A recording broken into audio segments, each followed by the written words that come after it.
IVF treatment ఎలా evolve అయింది మనం ఇప్పుడు చూద్దాం.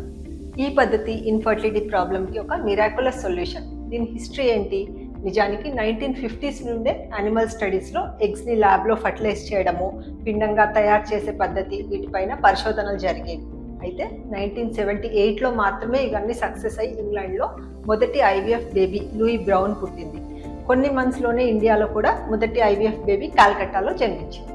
క్రమంగా రీసెర్చ్ వల్ల IVF success chances day by day పెరుగుతూ వచ్చి 1980s, 1990sలో ఐవీఎఫ్ టెక్నిక్ బాగా డెవలప్ అయింది. క్రయో ప్రిజర్వేషన్, ఇక్సీ, పీజీటీఏ ఇటువంటివన్నీ యాడ్ అయ్యాయి.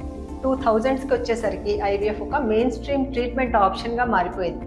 కొత్త hormone injections, individualisation of IVF protocols, వీటన్నిటి వల్ల day by day success chances చాలా వేగంగా పెరుగుతున్నాయి.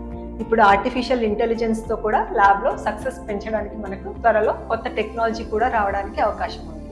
ఇప్పుడు ఐవీఎఫ్ అనేది కేవలం ఫర్టిలిటీ కోసం మాత్రమే కాకుండా genetic screening, hereditary disease prevention, అలాగే క్యాన్సర్ ఫర్టిలిటీ ప్రిజర్వేషన్ కోసం కూడా మనం రెగ్యులర్గా ఉపయోగిస్తున్నాం.